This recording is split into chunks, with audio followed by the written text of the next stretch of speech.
Hello, welcome to Sports Tonight's Book Club, and I'm delighted to welcome a broadcaster, journalist, magazine editor and former World Amateur Billiard semi-finalist, Clive Everton. Clive's here because he's written a book, Black Farce and Cue Ball Wizards. Clive, is this a work of fiction or fact? Well, a lot of it is stranger than fiction. The Black Farce part of it is the inside story of the snooker world, how it was run or not run since it took off as a major television sport. The Cue Ball Wizards is of course about the players, and a pretty colourful lot they are. You've had a rather unique viewing point on the world of snooker for quite a long time now. Explain a little bit about that to us. Well, initially I was a player, but I was never full-time even when I was a professional. I was always a journalist, and then I became a BBC commentator. I was snooker correspondent of The Guardian from 1976 until 2011, when they decided they couldn't afford snooker anymore. And I've just earned my living at something I really love. Of course, you've edited Snooker Scene now for 42 years. That's right, be 42 years with the January issue. Right, now explain a little bit about the magazine, because this is probably in snooker circles where you're known most. Well, primarily it's a journal of record. We're quite popular with the bookmaking fraternity because we're full of facts, but we're also full of notebook and diary items of a lighter nature. We do some in-depth or exclusive things that perhaps a newspaper wouldn't do, and when it's necessary we crusade for this or that, and we spent 30 years crusading for snooker to be better run after a succession of administrations who demonstrated mismanagement, incompetence or worse. Yeah, you didn't miss many of them, I don't think, did you? I mean, you were a constant thorn in the side of the snooker establishment for years. Well, for a writer it was heaven, because a lot of it was so funny. But I never lost sight of the fact that these inept administrations were holding the game back in a big way. The later part of Black Farce and Cue Ball Wizards is about how snooker has been turned round by Barry Hearn, who in 2 years has almost doubled the circuit's prize money, and everything is run in a much more level-headed and business-like and credible way. Oh, so there is a future for snooker, because I think a few of us were wondering whether or not it eventually was just going to peter out. Well, that's what it looked like. Sir Rodney Walker's regime suffered from a lack of background in snooker, and I have to say a lack of willingness to learn. And under that administration the circuit got down to 6 ranking tournaments plus the Masters, which is absolutely rock bottom. And now we have 19 tournaments plus the Masters. So Barry has really got hold of it. The only thing I would say is that most of the growth is coming overseas, particularly China, particularly continental Europe. There isn't the money about in Britain, unfortunately. So although an awful lot of people in Britain are interested in snooker, snooker clubs are failing in quite large numbers, and Barry has appreciated that the true growth of the game is going to be outside Britain. So this means all our snooker players, most of whom are still from the UK, are basically travelling the world in search of a living now, are they? Well, they've got to go to China 5 times this season if they want to play in ranking tournaments, and some of them are keen enough to go for the 3 minor ranking tournaments as well, which the so-called Players Tour Championship tournaments, which offer a lower tariff of prize money, lower tariff of ranking points, and lower prize money. But for the guys who are keen enough, they can play in something virtually every week, and to them, of course, it's absolutely great. Not so great for the slightly older ones are family men with wives and children. Okay, so you're painting a picture there of a sport that's getting itself sort of back on its feet again, so to speak. Give us an idea about the development of snooker, because I think you chart it in the book here. It's not an ancient sport by any means, is it? Not at all. The World Championship, for instance, was dreamt up by Joe Davis. I think everybody still knows who Joe was. Not Steve Davis's father. No, no. Joe Davis and a chap from the Midlands called Bill Camkin, who ran billiard halls, sold tables, general man about snooker, promoter as well.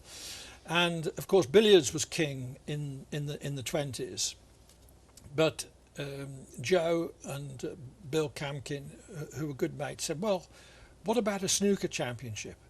And when I spoke to Joe in later life, he said there was no master plan. They had no great hopes for it, but as he put it to me, we were scraping and scratting to get a living. So It seems like that seems rather typical of how snooker's developed, doesn't it? No strategy. Really. No. Until the last couple of years, there never has been a strategy. Things have just happened, just a succession of unrelated events. Often hinging on one or two personalities. Through every era of snooker, there's an important personality. Well, on and off the table. On the table, of course, it's really the 80s. You've got to say the age of Steve Davis. The 90s, the age of Hendry. The noughties and beyond, it's been split up much more. John Higgins, 4 times world champion. Ronnie O'Sullivan 4, Mark Williams 2. It's been split up more. There have been, of course, off table a lot of feuds which have not really assisted the game forward as much as they should have done. And I think snooker has spent a lot of time in civil war, which could have been more profitably spent. Right, so there are 2 levels, aren't there? There's what's going on the table, which since, is it fair to say, the late 70s has captured the public's imagination on the table. Then there's obviously a whole range of things going on off the table that perhaps aren't known to the general public, which you've opened our eyes to it from time to time in snooker scene.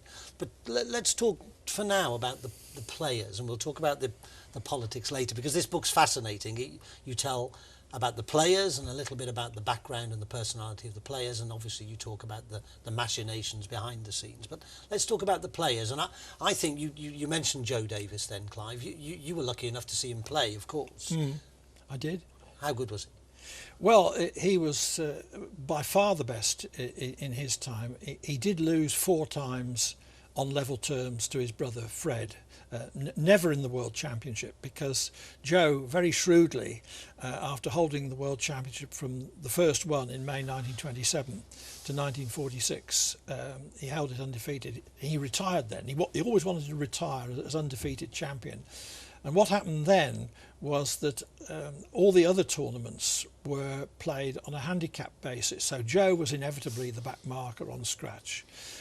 So if he beat somebody, giving them 7 stars, well, that showed how good Joe was. And if he lost, well, of course, he was giving them 7 stars. So basically, he ran the game. While he was the number one, he was running the game, practically. Joe Davis dictated whether somebody could turn professional. He was a 3rd shareholder in Leicester Square Hall, which was the home of the professional game. When television started up, the television companies negotiated with Joe, so he had it all sewn up. How would you have done in today's game, Clive? It's very difficult to say. He was a very, very good player in conditions rather different from today's conditions, particularly the balls. The balls in the Joe Davis era were called crystallate. They were actually made of crushed cows' shin bones. Of course, we all knew that. But then a new type of ball was manufactured, which was a lighter ball, and which gave a lot more scope for screw shots and shots with side. So it's really difficult to say how he would have done. He'd got the technique and the force of personality to do well. I don't think he was quite the long potter that the best of today's players are, because he was brought up as a billiards player, and in billiards basically you don't pot anything unless the ball's more or less over the pocket. So it was amazing really that Joe was as good a potter as he was, but he was a terrific player in his day. Okay, now he's a player that we don't know much about in terms of actually seeing him play. I mean, he wasn't part of the new television era at all, was he, Joe? His brother Fred was, but Joe is someone that is stuck in people's memories as being a good player, but we don't have any actual evidence to see how good he was, do we? Well, there's one fairly grainy piece of footage showing him making a century and making it pretty sharpish as well. Joe would have been a leading player in any era, but whether he'd been the best, I'm not so sure about that. Right. So how did television get involved with snooker then? Because snooker was a game that was carried on above Burton's tailors, as far as I can remember from my dim and distant youth. It suddenly burst onto the television screens in the late 60s. Yes. Well, prior to the late 60s, it was used as a sort of filler on Grandstand, BBC's Grandstand. If there was 15 minutes between races, Joe and somebody else would say, well, give us a frame in 15 minutes. So that was about the limit of it in black and white. But the real impetus for snooker on television was, of course, Pot Black. The word went out from the controller of BBC Two. We want low budget programmes to which colour is intrinsic, because in the very early days you could only get colour on BBC Two.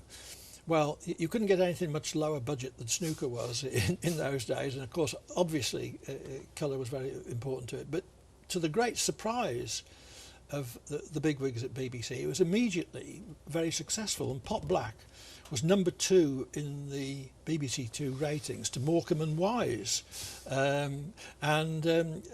from that it was perceived that there was some sort of future for snooker, although it wasn't until much later that it was accepted you could actually show snooker at length. For a long time the received wisdom was that, well, snooker's very nice for sort of half an hour a week, but people won't watch hours of it, and of course they were dead wrong. They were wrong, and very quickly Clive snooker developed into a big television sport, and we'll discuss a little bit more about that with Clive Everton, the author of Black Farce and Cue Ball Wizards, after this break.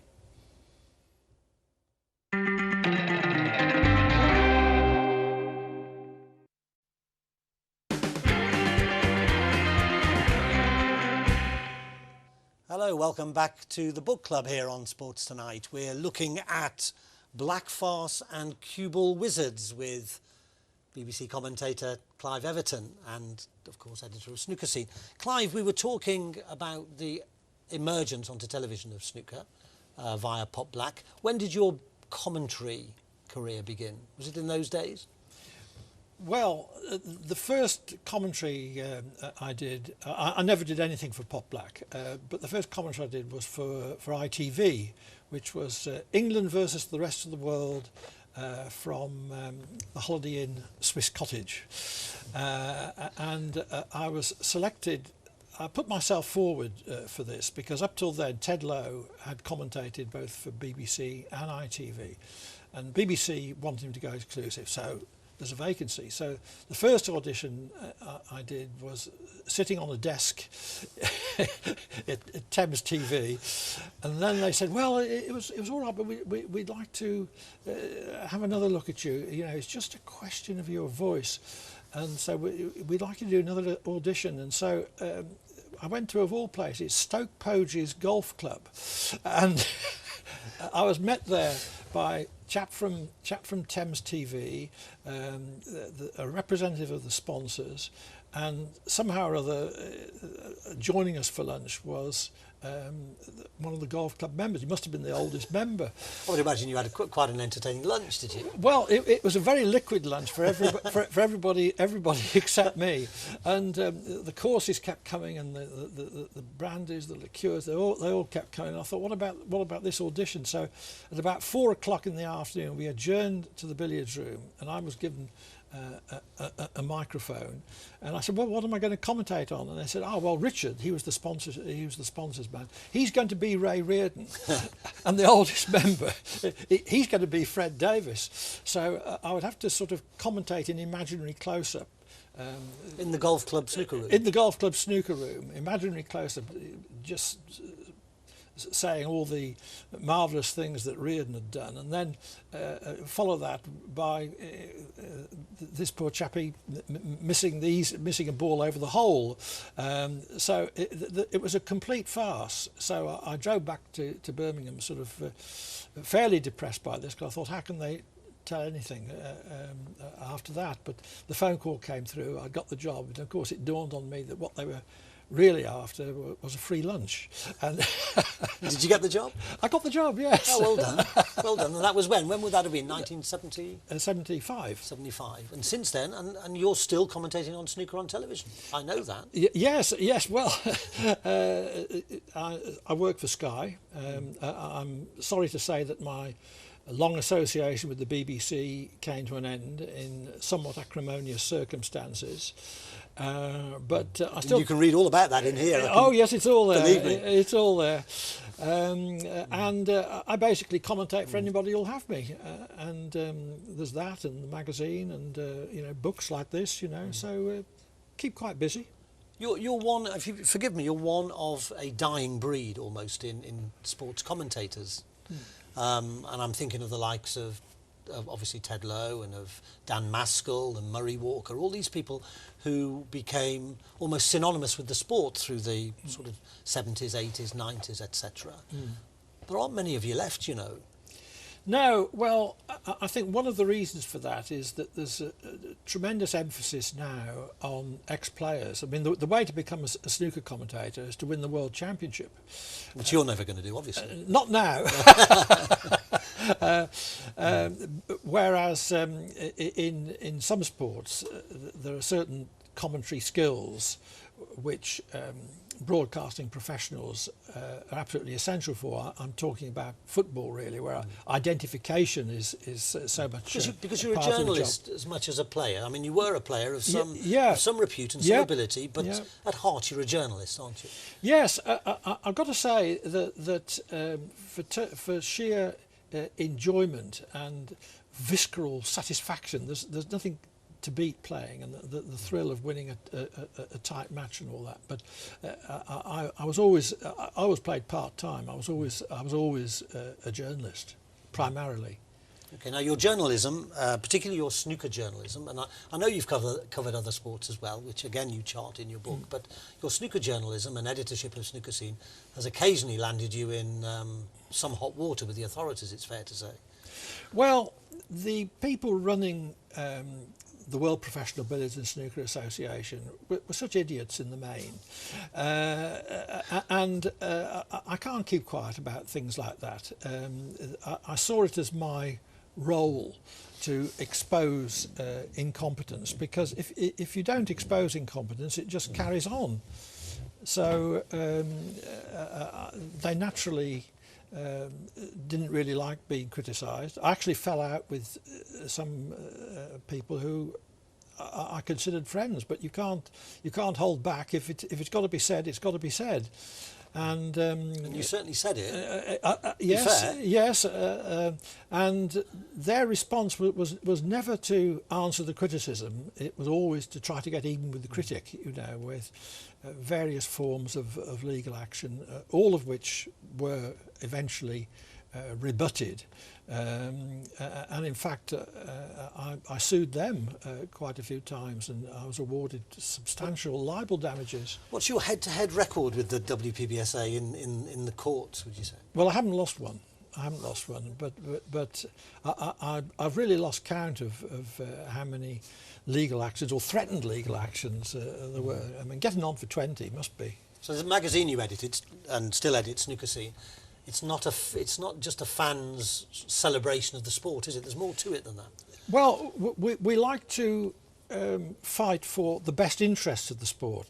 Obviously, we have a reporting function of the tournaments, and we're a journal of record, so we take that very seriously. But we do crusade for what we consider the best interests of the sport. It's hard to believe, isn't it? Snooker was in such a strong position back in the mid-80s, and everyone talks about the 18 million plus people that watched Steve Davis lose to Dennis Taylor in 1985, and everything ever since has been compared to that moment. It's hard to believe that somewhere along the line they messed all that up, isn't it? Well, the trouble was that snooker almost immediately outgrew its administration. The WPBSA board tried it two ways. They tried it with players who knew nothing about business, and they've tried it with businessmen who know nothing about snooker. None of those boards were very satisfactory. Some were disastrous. But now we have the governance of the game split into two, with World Snooker, which is Barry Hearn, dealing with the commercial side of it, and there's nobody better.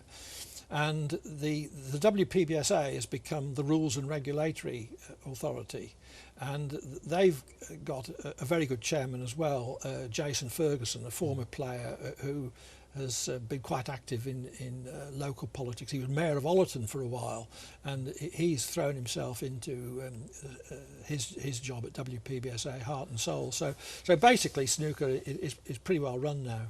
Right. Take me back. We covered a little bit. We talked about Joe Davis a little bit. I'd say probably in my estimation, you could bring up Steve Davis, you could bring up Stephen Hendry, and as you say, O'Sullivan, Higgins, etc. They were the people who won the titles.